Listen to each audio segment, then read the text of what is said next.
go time.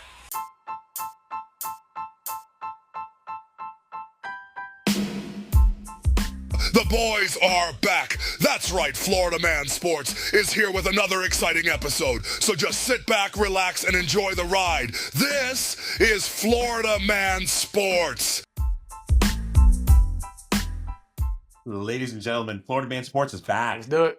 And Johnny, just want to welcome everybody to the NFL Draft Special of Florida Man Sports, where we talk about our Florida teams first and foremost. Now, Yes. Johnny Cinco, we're going to do today the first three rounds, the most important rounds, I think, when you're trying to build a Super Bowl contender. Is that fair? Yeah, I guess so. I asked the New England Patriots what's the most important round was, son. 30 Yeah. seconds to bring up the Patriots. At any rate, Florida Man Sports, we are streaming on all major platforms. And listen, folks, before we get into the first round, Johnny, Okay. because the Jaguars are first, they're picking fifth. But we kind of got to talk about the top four because that's got to play itself out. So, real fast, real quick. Is Cam Ward going number one overall? Everything is looking like Cam Ward will be number one over. And I agree as well. I've been agreeing for 5 months now. I'm Okay. exaggerating. Okay. All right. Sure. Number two, everyone is saying it's Travis Hunter. Do you agree with that? What are your thoughts on number two? Travis Hunter, it's always interesting because the Cleveland Browns, they obviously need a quarterback, but they have so many different needs. Now, the Deion Sanders has been on record talking about how there's specific teams that he will not allow his son to go ahead and play for. So while there's rumors that maybe Sanders, he's like, no, he's not going to go there. He's not going to go there. He's going to allow it. Now, does Deion Sanders have the same pull with Travis Hunter? Is he going to allow that to happen? Are the Browns going to pick him up anyway and force a trade because other teams that may want him? I do think, Chris, that the Cleveland Browns are going to pick up Travis Hunter. I don't think he's going to remain with them. I think he's going to pull an Eli Manning and kind of force some type of trade. So I think this draft, something's going to happen. It's going to be crazy. A lot of different drafts, but I think it's going to start with the number two. So when you say number two, and I agree that there's going to be a little bit of shifts, and I'll give you my take on that. But what you're saying is, so number two, you're saying it's Sanders or Hunter for number two? No, I think it's Hunter. Hunter, okay. Yes. So I'm with you on that. It's Travis Hunter number two, okay? Will he remain there? We'll see. Right. Correct. We're on the same page. Number three, you got the Giants. Where are they going number three?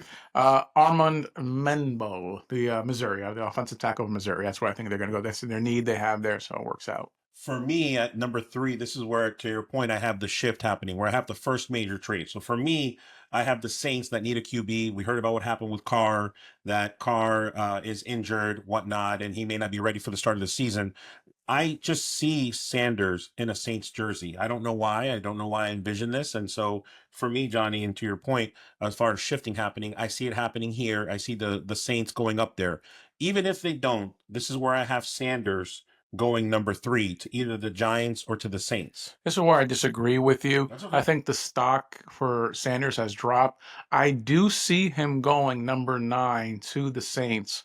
So I don't think they really need to make a move to go ahead and go up to number 3 to get him. No, I agree.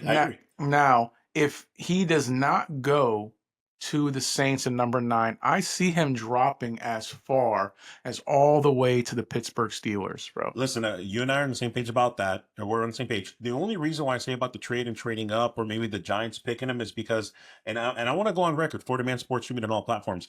I said just a week ago or so that Sanders completely improved his stock when he had, that practice or whatever you want to call that. Yeah, right? the pro day. Yeah, that he improved his stock. That doesn't mean that I think he's going to be an NFL quarterback. It doesn't mean that I think he's going to be the best thing since sliced bread like he thinks he's going to be. I honestly, Johnny, I don't think that he's an NFL ready quarterback. I stand by my statements, even though he had a really good camp or whatever you want to call it.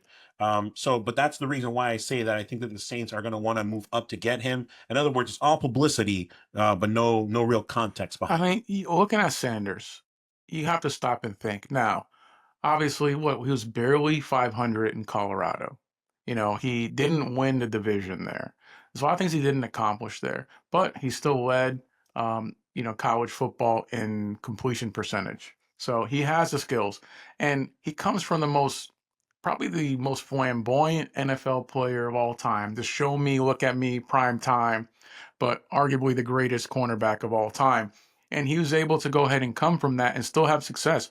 We've seen the Marcus Jordans of greats a kid coming in, their fathers are great, and not really accomplishing anything in college. So this kid did Right. accomplish certain things. So you got to give him some credit. He does have a good, strong head in his shoulders.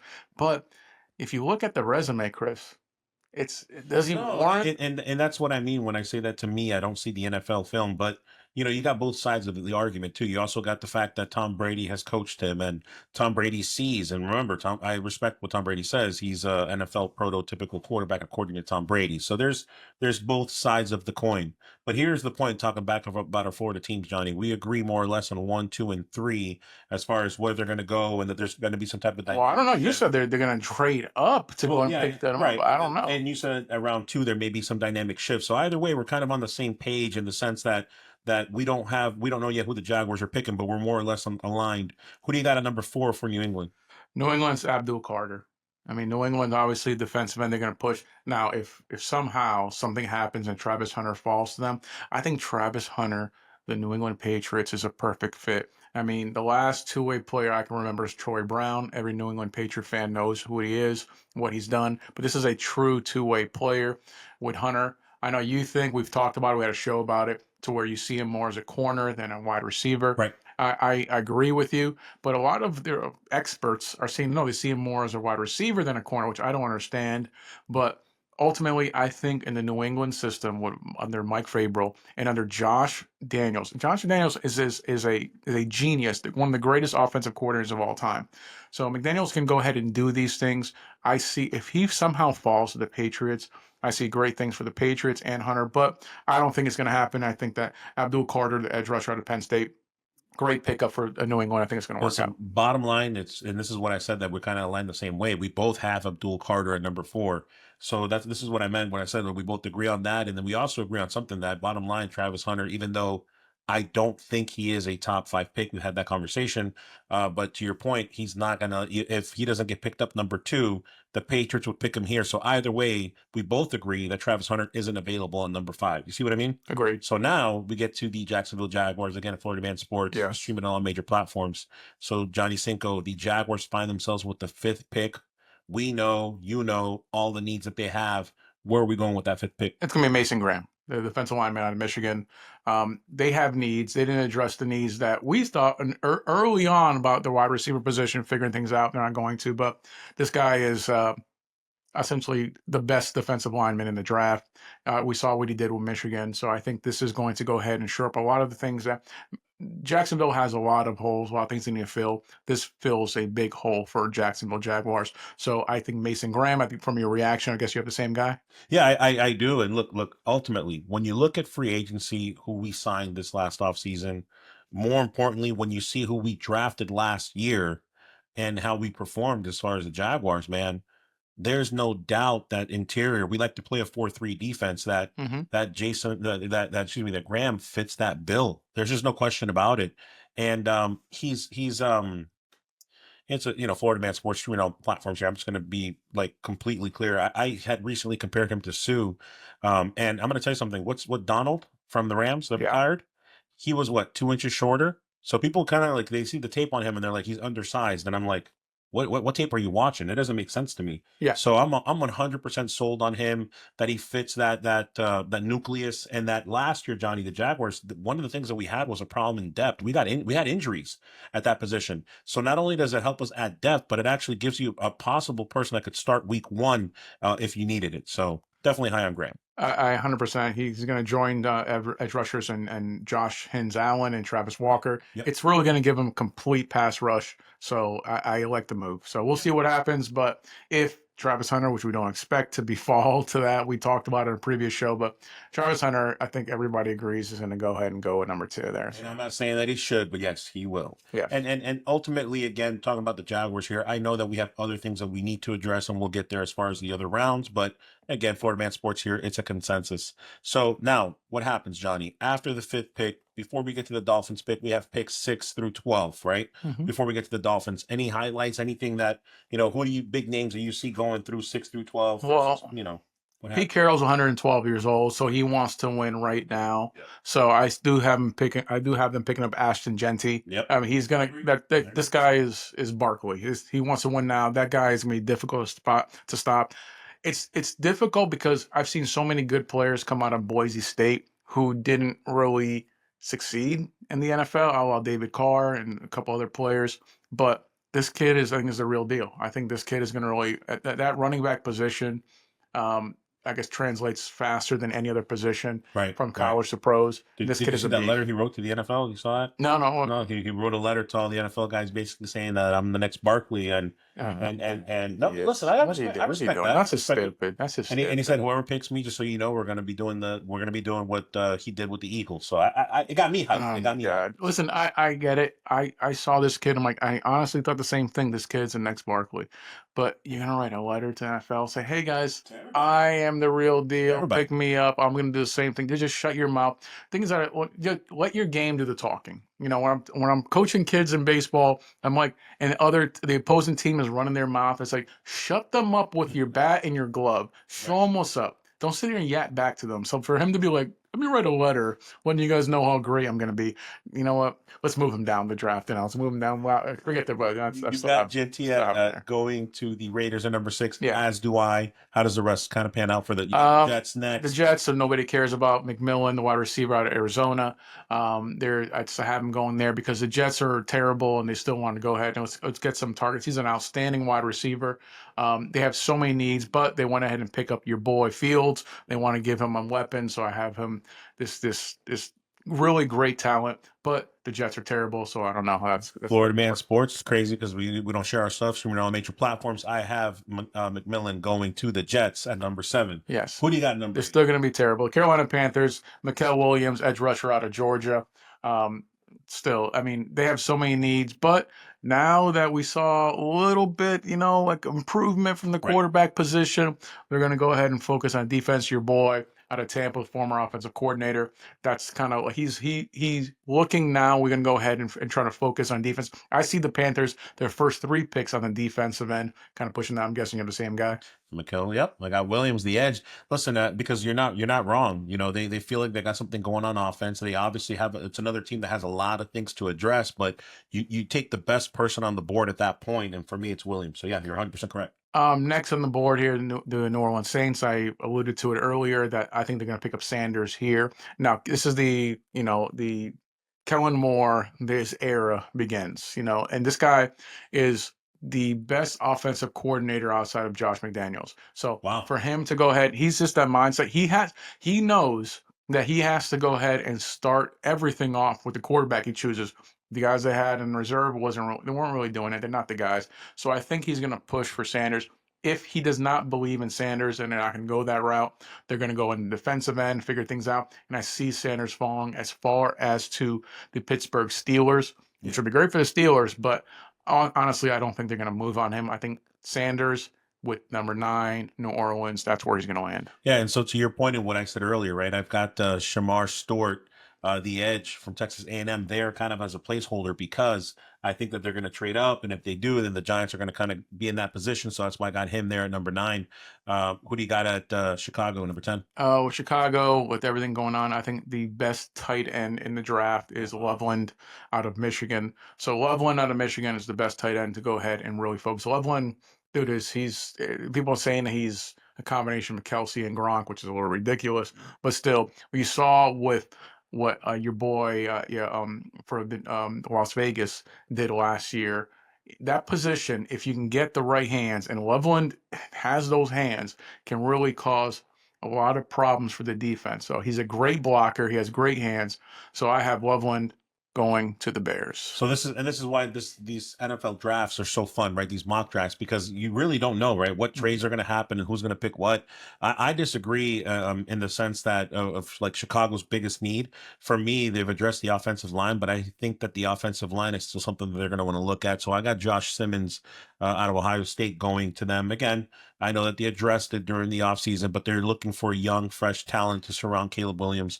So for me, it's Josh Simmons. You got to remember that Ben Johnson's now leading the helm here. He just saw what Laporta Sure. did for the Lions there. So Kmet was really good, but you still have Kmet in the team there. Well, But that's why I didn't say tight end, because I feel like they're committed to Komet. they're not committed. They haven't offered him any contract or I anything mean, else. I mean, There. in the sense that he's already built continuity with his quarterback, Well, and that contract is usually what comes next if you have a good. That's why I get it, Yeah, but Chicago had a bunch of draft picks. They picked up a receiver, picked up a quarterback last year, picked up a bunch of key players there. So I just think that they're going to focus more offensively, and I think their first pick with that tight end, they really spread the field and expand things. That's going to change everything for the Chicago Bears.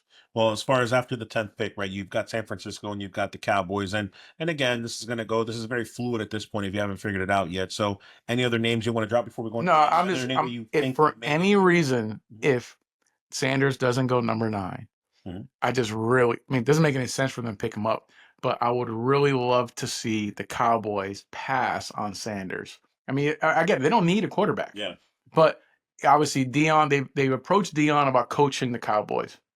He said no, I see isn't what you're that? saying. And then it's kind of like, what if they say, you know what? I'm going to pick up your kid. I'm going to pick him up. Even though they gave Dak the money, I get it. But first round, you're going to pick up Sanders.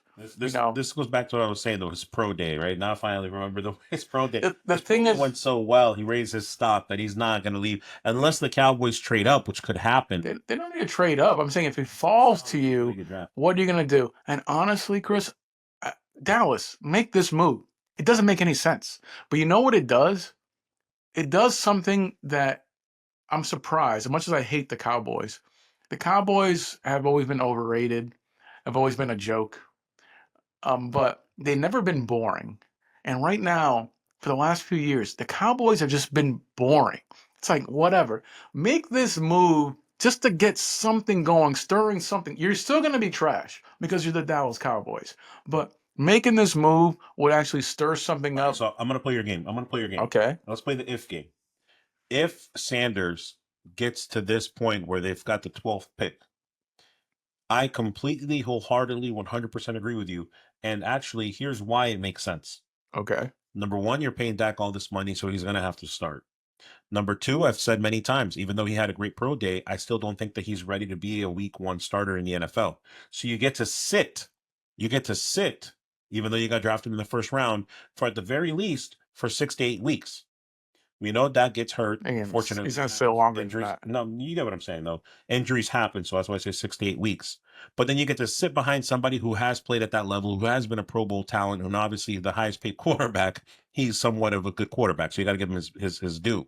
And so I think, to your point, if he were to drop playing the if game, this actually may be a better situation, a better idea than what you're making it out to be. Seriously, think about that for a second. It's not a good idea. I mean, at the end of the day, why is it not a good idea? Because about close to 50% of their payroll is going to end up going to 3 players, with Lamb, with Prescott, and then of course they have to go ahead and sign Micah Parsons. So they're going to go ahead and pay these guys here. So it's just not. So ideally, the rumors of them trading Dak, they should have went ahead and traded Dak and figured something out to kind of move from him. But they paid him all the money. They paid Lamb all the money. They're going to pay Parsons all the money.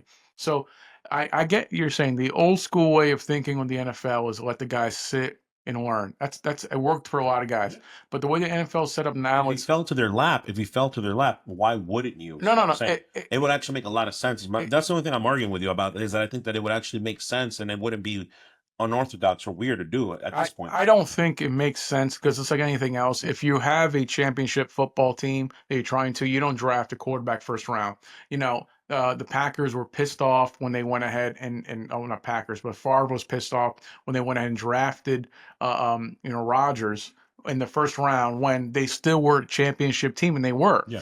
Rodgers was pissed off when they went ahead and drafted Love, and they're still a championship team. You're wasting a first-round talent on something there. 100%, Johnny, 100%. But at this point, when you see what the Falcons have done in the past, and at this point, you have Kirk Cousins, you pay him all this money, all that is out the door at this point. So again, bottom line, hypothetically speaking, we're on the same page.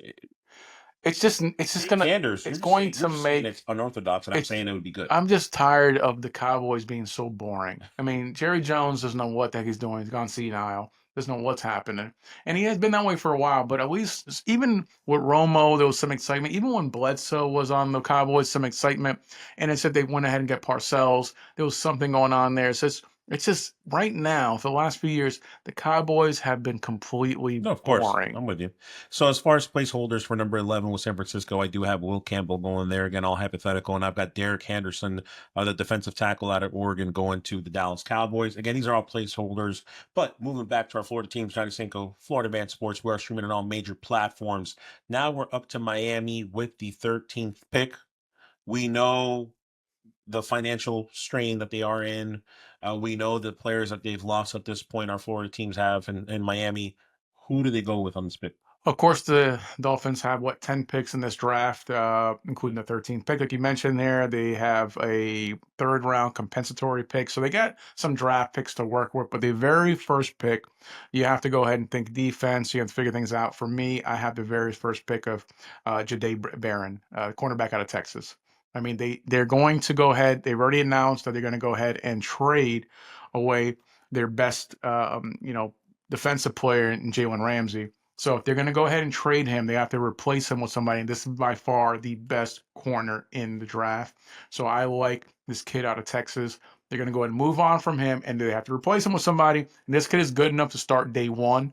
Now, he's going to be he's not going to be Ramsey, but still, this kid has the potential to eventually turn into Ramsey. And obviously, on the cheap, that's the issue with Miami. Spent too much money. They have to get rid of that $21 million they're paying Ramsey, so they're going to go ahead and do that. Now, the question for me is kind of like, what are they going to get for Ramsey? Do you think, before you tell me your pick, do you think they're going to get a first round pick for Ramsey? Or I'm thinking more along the second round pick, maybe a couple of second I'm and a going to go on fourth. record right now. They're not going to get a first or second. They're going to be lucky to get a fourth. Look, listen, what they would probably need to do is get, not this year, next year, fourth rounder based on performance, go to a third. But that's probably the best that they're going to get, Johnny. And I wouldn't be surprised if they got a fifth, because remember, it's not just about Ramsey and the fact that he's not playing up to his contract. It's the fact that somebody's got to pay him that money. So no, I don't know. It ain't going to be a first round. It ain't going to be a second round. I'm going on the record right now. It's going to be a fourth round pick, Okay. and good luck. And good luck. So Well, at least they get the money off of the books. And this kid is the real deal coming out of Texas. We've seen a lot of Texas football last year, and this kid was so good. So who do you have Miami picking up?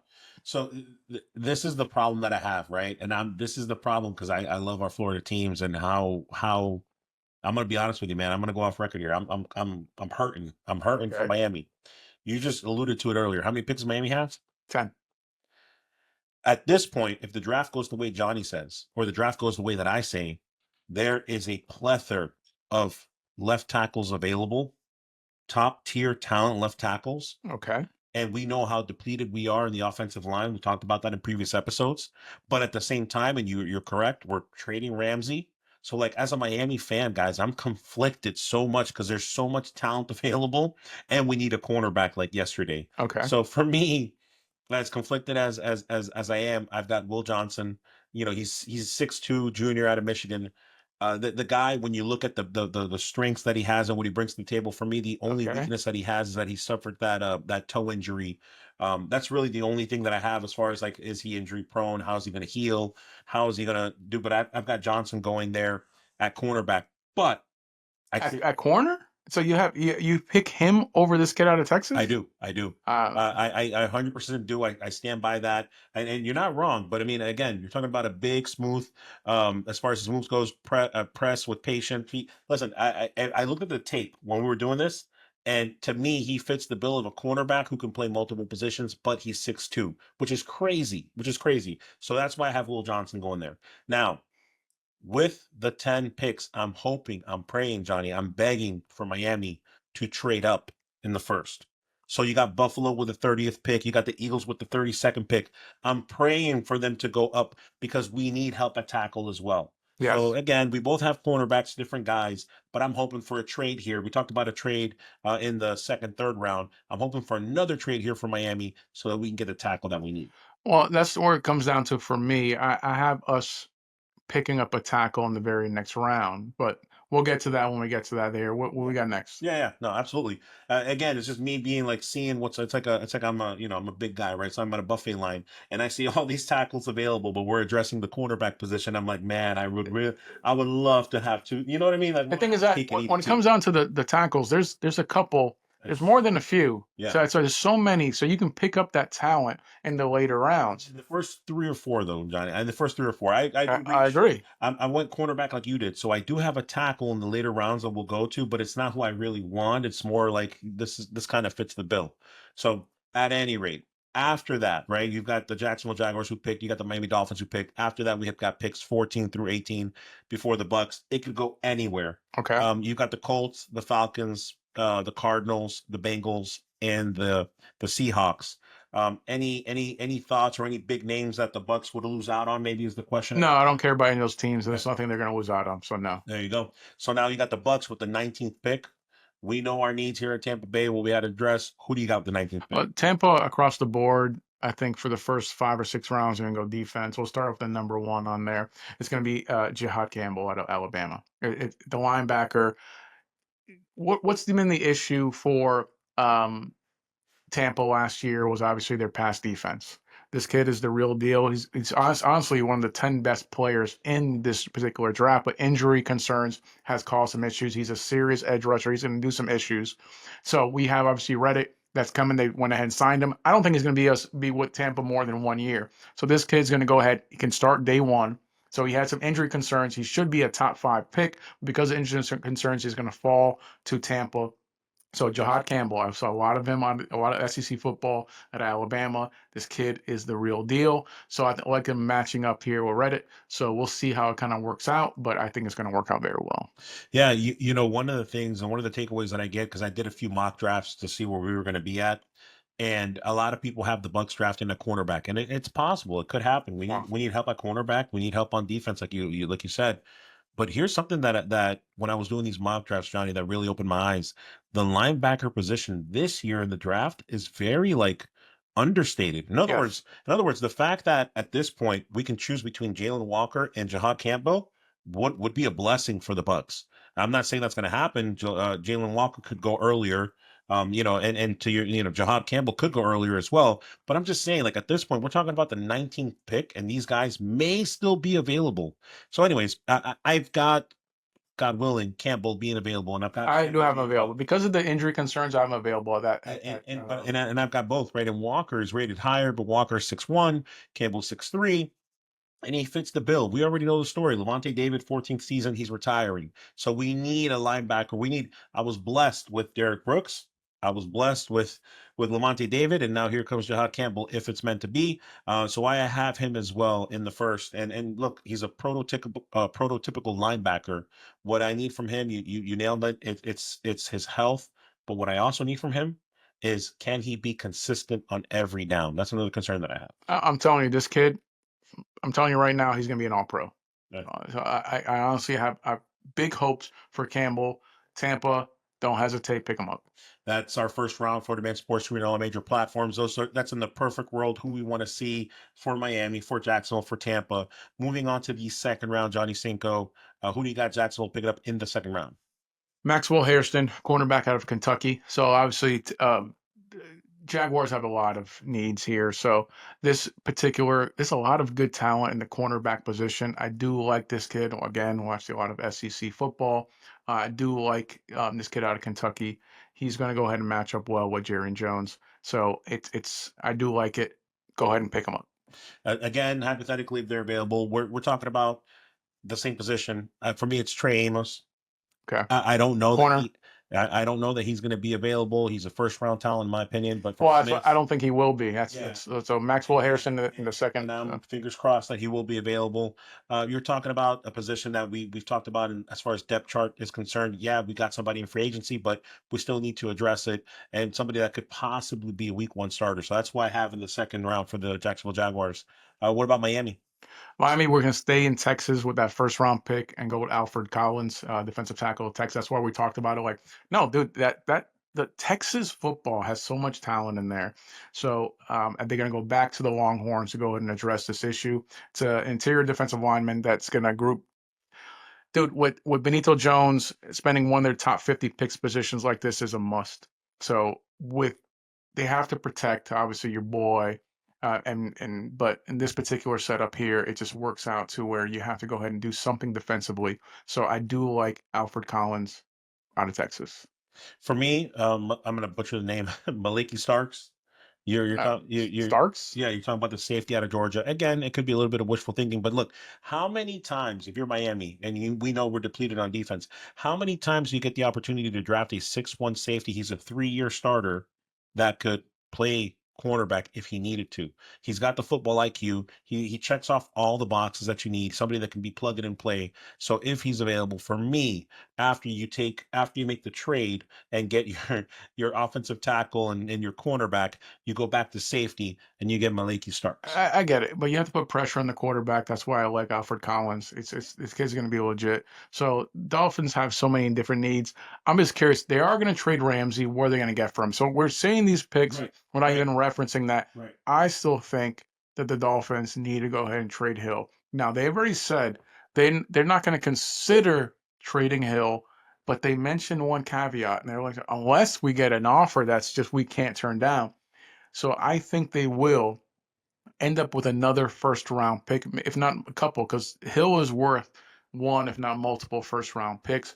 Who is the Wow. team that's going to go ahead and make that move? Man, Hill's getting paid what, $20 million a year, which was massive when he signed it, not so much anymore. So a team can go and still pick up Hill and at least get a couple years out of him at $20 million a year. You're not forced to go ahead and do an extension. You can if you like, but I think it's time for Miami to move on from Hill, especially after the comments that he made in the last game of the season. Yeah, yeah. But I think that in Miami, these are the picks that we're seeing with them, with assuming they're not going to make any trades, but we know they're going to trade Ramsey, and I still think they're going to trade Hill. And they got the 10 picks to do it. So Yes.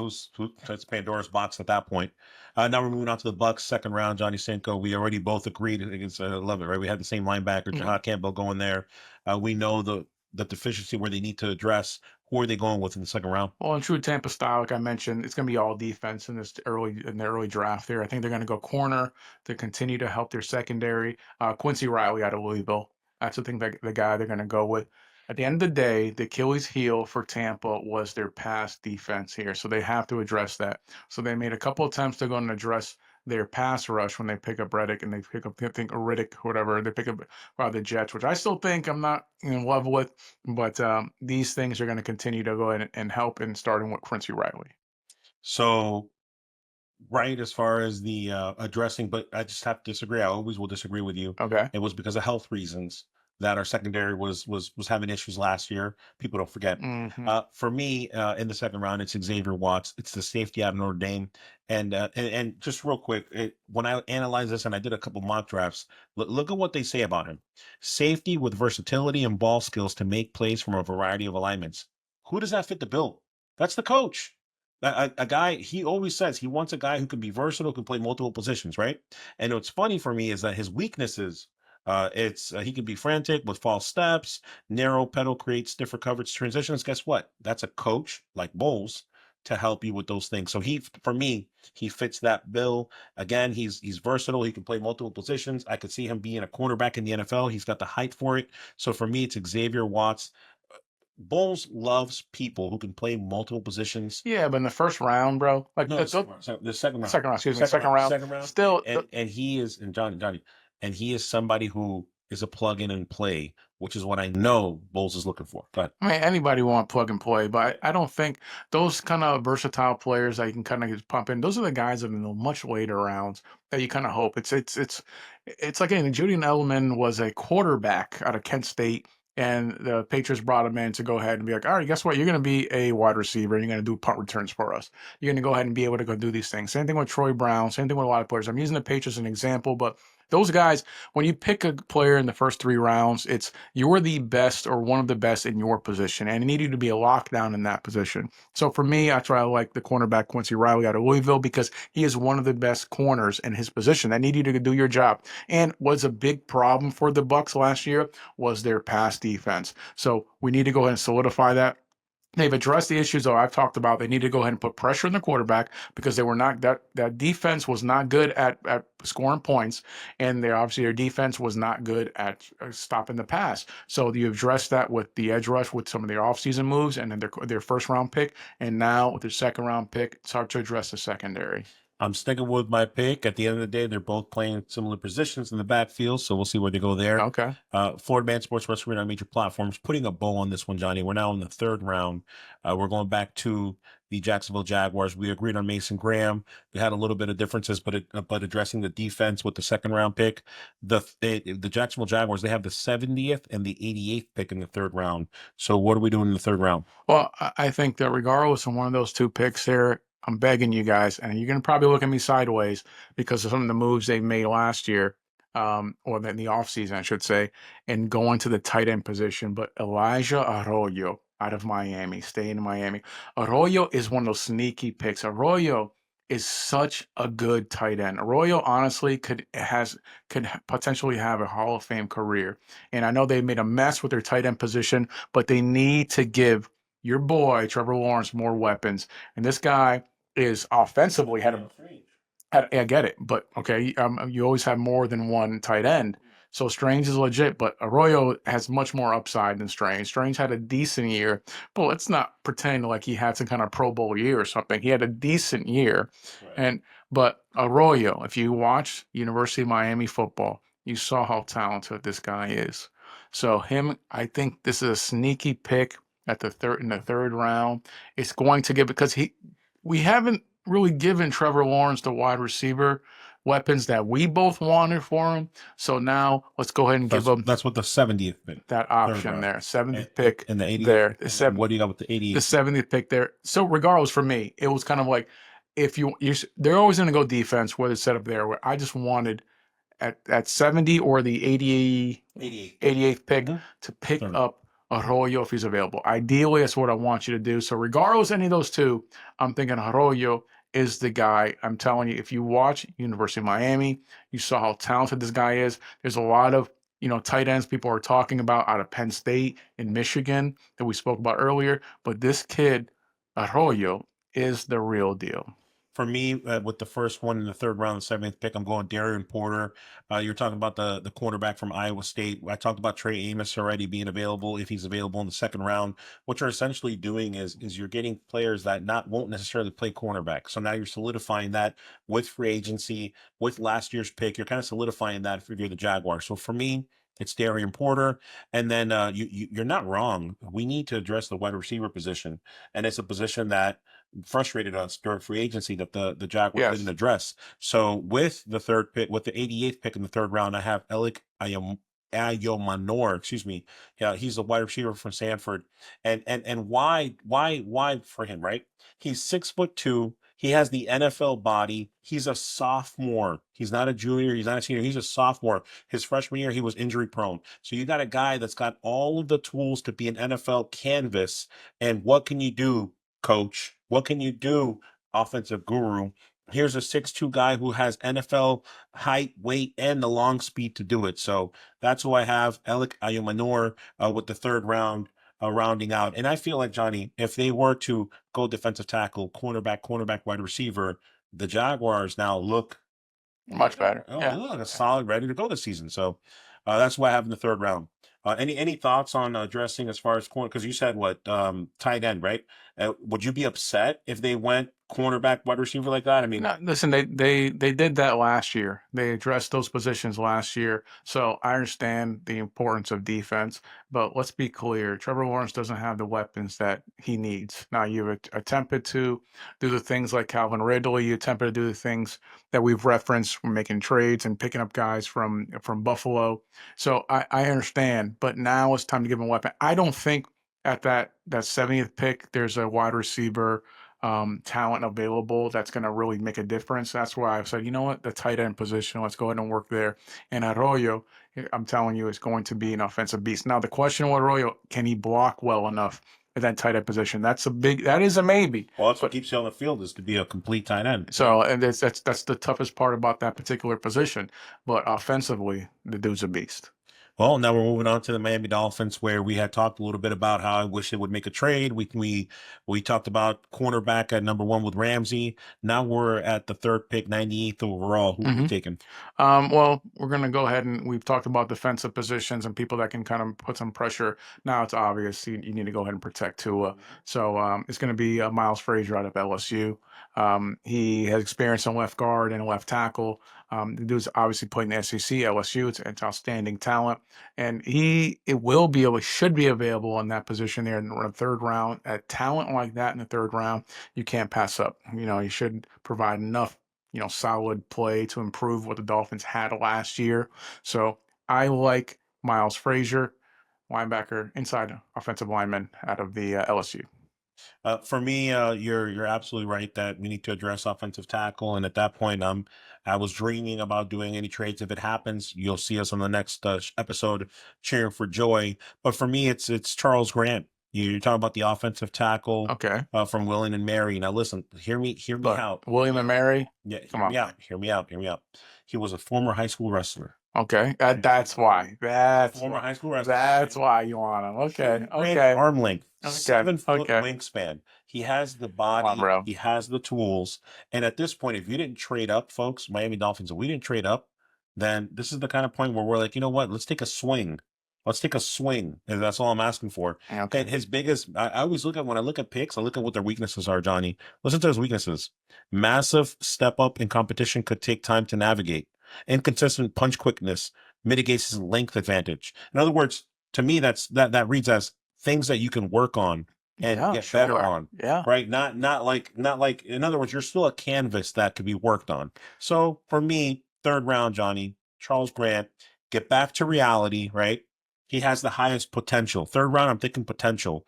And for Miami, that could be the thing that we need. That's why I disagree with you. Even, like back in the day when the Broncos went ahead and picked up Maurice Claret in the third round. It's like the third round picks. That's wow. The first 3 rounds, they're legit players. Like, you don't pick up projects in the first, second, or third round. You don't pick up blank canvases. You pick up proven commodities. But that's why I said I want them to trade, Johnny. I said if they don't trade, then you have to the best offensive tackles, the best 6 are gone by that point. You just said for this team to pick up a player from Williams and Mary.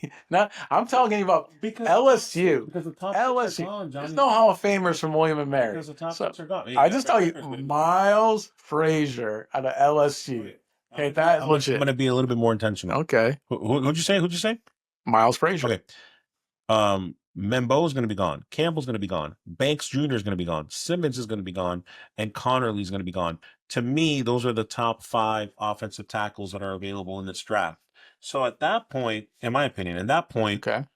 You know who's not going to be gone? Miles Frazier. Miles Frazier out of LSU is going to be ready and available. Beast. I hope you're right. Florida Man Sports, streaming on all major platforms. Johnny Cinco, let's put a bow on this. Talk about the Tampa Bay Bucks now with the third round. Where are we going? We've got the 84th pick. Let's go ahead and compliment the edge rusher we picked up in the offseason here with another edge rusher. And, excuse me, I'm sure I'm going to screw this up here. Oluwafemi Adudejo, whatever the heck that is, out of UCLA. So at the end of the day, the dude, if you watched it, the guy's an amazing player, an edge rusher there out of UCLA. So my African brother there is going to go ahead and do some damage. So he can start right away. But even if he has to sit back and watch what I hope to be one of the best, even if it's on a 1-year deal at Reddick, this kid is legit. So Oluwafemi Aladejo. So let's go Aladejo. I have it's so funny. This is why we love the NFL draft, which again we're going to try our best to stream live on Saturday if we can. But this is what I love about the draft, that we can kind of like, while we disagree on certain picks, we're kind of in the same thing. Like you said earlier, you see the Bucks drafting defense first 3 rounds. Yeah. So do I. You've got defensive end in the third round. So do I. And it's happened like that in various positions. It's different people because we don't know who's going to be there, who's going to last. But for me, it's Jordan Birch, defensive end, edge out of Oregon. And let me tell you, when I look at this, I take my time, right, to do this. And I look at the strengths and weaknesses because I feel like I know the coach for Miami, I know the coach for the Bucks, and then obviously I know Cohen and Jacksonville, what they're looking for, what the GMs are looking for. And, you know what happened with Bucky out of Oregon. We had success. So why would we not try again, right? That's the first thing, right? Okay. And so you got a prototypical frame. The guy has just lean. He's a massive dude. And here's his weaknesses, Johnny. He needs to play better decisiveness. He lacks hustle and urgency. That's actually was a big thing for him that people were like, does he really want to be here? Well, Who's the best coach to help him with that? Yeah. Coach Bowles. You see what I'm saying? Coach Bowles. If you have a question over like just effort, then you don't get drafted in the first 3 rounds, That's what I mean about system and can you be in the right system? So I feel like, and I'll stand by this, that had he had that hustle, Birch would have been a bona fide first round pick. So for me, if he's available and Oregon, we've had some success, you take Jordan Birch and you ride with him to your point to see what he does this season. Here's the thing. And now some guys, like the guys I had mentioned earlier, to where they have had some injury issues and they kind of fall a little bit where they should be a top 5 pick, they end up dropping down. But you're referencing a player who had effort issues. Yeah. Now, anyone who has an issue with effort, honestly, At the college level, yeah, dude, doesn't matter. We all know if you've coached youth, you kind of work with them. If effort is the biggest thing. If you have somebody that doesn't have that effort, they're talented, but they don't have that effort, you end up with a Jamarcus Russell situation. Was all talent, no effort. And you're just wasting your pick. If you want to go ahead and give it a shot, that's what the 5th, 6th, and 7th rounds are for. But under no circumstances do I believe to where anyone who has a question with effort, you should ever waste a first round, second round, or even a 3rd round pick. Listen, the kick surprise us all. But guess what? When you're moving from high school to college, big difference. College to pros, that's the love of the game. It means the most when you go to obviously the pros, because now it's a profession. You have to be a professional about it. They're not gonna give you, not gonna encourage you. It's not the same type of thing that you see in college or in high school. So the guys who put the work in, you have to have maximum, quoting Deadpool, maximum effort. So if you don't have it, I don't think it's gonna work out. I completely disagree with you. When you're young and you're especially when you're in college, out of all places, the way that you play, the way that you receive communication and effort and knowledge and everything, what you want to do is completely different. In fact, I don't know why the Patriots just popped into my head for whatever reason. Because I can name plenty of players that went there, and everybody used to talk about how the Patriot way, and that it was a fact and it was a thing. So that completely, in my opinion, completely just eliminates, because either you could play it back when the Patriots were winning games. You either accepted the Patriot way and you were good, or you weren't. Case in point, you had a guy like Chad Johnson who was a great wide receiver, a Pro Bowl wide receiver, but he couldn't do it that way. And the rest is history. He just didn't have a good season with the Patriots. Well, you just proved my point. He was playing for arguably one of the worst franchises in history in the Cincinnati Bengals. Yeah, but that is my point, though, in a sense that, like, you got these guys that could have been a first. I'd literally show you could have been drafted in the first round, Johnny, but he's gonna go in the 3rd round, expected. And you know what? Here's somebody like Bowles who could grab this kid and make him a Pro Bowl. That's what I'm saying. Stop saying that like Bowles is is it a guru, baby? Let's go. Come on. Okay. Until you make it, you don't even have to win the Super Bowl, but make it to a Super Bowl and win it on your own, or just get there on your own. Get there on your own. Then for me, it's kind of like you're not a guru until you get to the game. Then it's kind of like, all right. So defensively or anything else here, Bowles is a good coach. Now, can he go ahead and transform someone who has questionable effort issues? I don't know if anybody can. That's up to that individual person. So, not everybody's a Bill Belichick, sir. So I don't know if that's accurate. Florida Man Sports, we are streaming on all major platforms. Before we put a bow on this one, Johnny, if we talk a little bit about maybe a trade in the 2nd round, maybe a trade in the 3rd round, definitely, I think we both agree that there's going to be some type of action before it's all said and done. Yes. With our Florida teams, we even talked about how Ramsey and you alluded to Hill being a trade possibility. Any other trade, any other thing, any craziness that you expect? I was about to ask you the same thing. At the end of the day, for our Florida teams right now, Miami's holding the health on there because they obviously they already announced they're going to trade Ramsey, so there's going to be interest there. I think they should trade Hill, so there's going to be interest there. Tampa isn't going to make those trades. Jacksonville, not necessarily going to make those trades. They're going to stick to the positions they're in and try to work with what they got there. It's going to be interesting what's going to happen with Sanders. If Sanders falls, who's going to pick him up? Who's going to make that move? Now, you've mentioned that his stock went up after his pro day. Yeah. I don't agree that he's a top 5 pick, just like I don't agree that Hunter is. I'm going to stand. I have to keep repeating that. But yeah, go ahead. I do think that Hunter earns the right to be a top 5 pick, a top 2 pick. If the fact that Tennessee didn't need a quarterback, which I can see him picking up, I can see him being number 1 overall. He's that good. He's that, generational, so, but I know that you don't agree with that, but it's going to be interesting. I don't know outside of Miami any other Florida team or what. Sanders is the only interesting question. Is he going to go ahead and fall to the Cowboys? They're going to pick him up. Is he going to, is the Saints pass on him if he falls that deep? If the Giants going to pick him up? There's so many different questions, a lot of head scratches there. It's going to be interesting. Well, let me pivot to this question for you. Do you remember back in the day, because we're both older here, Florida Man Sports, do you remember back in the day when you were the consensus number 1 pick, they would actually announce that you were before the draft and they knew you were the number 1 pick? Do you remember that in the NFL? There were certain players Yeah, that warranted that type, you were like number the 1. Peyton Mannings, Right, and then you were number 1 and there was no argument. That hasn't happened with Cam Ward. Agreed. Okay, and so to me, I find it so funny, weird, strange, call it whatever you want, that hasn't been a formality, but yet all of us, I said it months ago, but all of us in the sports spectrum already have him going number 1. The reason why I'm bringing that up is, and I think it would be so interesting if this happened, is what if they did go Cam Ward number 1, right? Let's play the what if game. Okay. What if they went, because they were like, you know what, we're going to give Mayo, we're holding the. I told you that a lot of things I read, they were okay with Mayo Levis. We're going to go with Carter, right? We're going to go defense because we're going to give Mayo another year, which you should do in the sense that, like, I feel like there's been so many quarterbacks, Johnny, that have failed with teams, have gone to other teams and been successful, Mayfield being one of them, right? There's been so many other ones that have been successful leaving their team. So my point being is this: what if they held that card in the back pocket? What if the Titans did not, since they haven't announced that he is the bona fide number 1 pick? What if they went defense, they picked Carter, or they picked Hunter, they picked somebody else other than that? What would that do to the draft? And more importantly, I guess, what would that do to Jacksonville Jaguars? Well, let's be clear.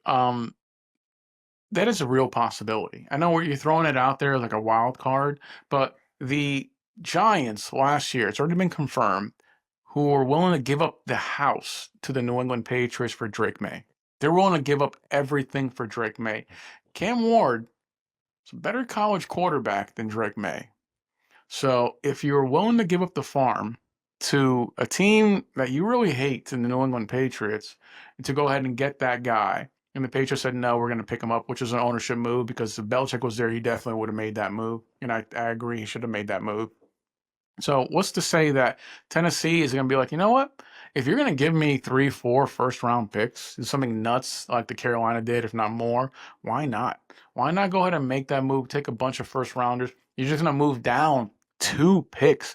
You can still go ahead and potentially still pick up, like the player you want defensively. You can still maybe pick up a secondary QB that maybe in the back of your mind you think is pretty good. You want to go in there. If you want to go nuts, like take the chance on Sanders, you're still going to go ahead and get compensated 3 first-round picks. So ideally, I like the idea of going ahead and going.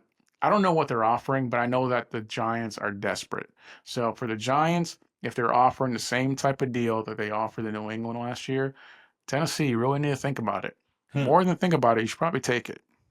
That's what I think. I think you should take the move.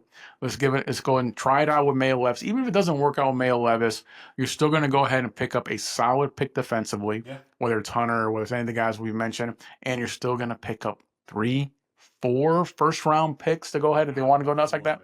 I'm just saying if they want to go nuts. If they want to give a 3 last year, maybe if they really like Cam Ward, they want to go ahead. Because the Giants, after what they did from Barkley, they got rid of him. They're so desperate. They're so they're the laughing stock in the NFC East, bro. Nobody. Commanders better. Eagles just won the Super Bowl. Dallas, as trashy as they are, still they're still more relevant than the Giants. So it's interesting if they want to go ahead and make a move. So that's not a crazy thought, Chris. It's not crazy to think that they're going to go ahead and hold on to Mayo Levis. Like I said, for the longest, they're going to stick with him. They're just playing, they have their poker face, and they're going to go ahead and probably make a move. And the Giants right now are more desperate than any other team right now, I think. Well, since, obviously Florida Man Sports, we love our Florida teams here. One thing is for sure, and I'll leave it with this. This will be for me, Johnny, is that number 1, no matter what happens at the top, Graham is the right pick for the Jaguars. Number two, no matter what happens after that for the Dolphins, I feel like the left tackles are still going to be available. You're going to be salivating at the mouth to want to grab them. And we need to go cornerback. We both agree on that. And then for the Bucks, I think we all agree as well that at the end of the day, the linebacker position is very silent, which is good for the Bucks. And we're going to address the position that we need. We're going to get to pick between both linebackers. So you know what? I think Johnny, I think it's a great time to be a Florida freaking I fan. agree. Is I what I agree. think. Yeah. I think this upcoming Let's go. year, I mean, it's really been a great season. The last few seasons, regardless how things turned out, Florida football is its healthiest it's ever been. Ultimately, every team is maybe in the playoffs. Obviously, our Tampa Bay Buccaneers and Miami Dolphins, but Jacksonville has been in the playoffs where they're contending. Right. Yes, they may have fallen off certain things, but it's there. The recipe's there. Right. So all three teams are in contention. So that's all we can hope for. That's all we enjoy. So we hope you guys enjoyed the show. Hopefully it works out that we are correct with our draft analysis, draft picks. I think we will. But we are streaming on all major platforms. Obviously, we're set by YouTube, but everywhere you listen to your podcast, we will be available. So please continue to like and support us. Chris, appreciate you, bud. Well. Later, guys.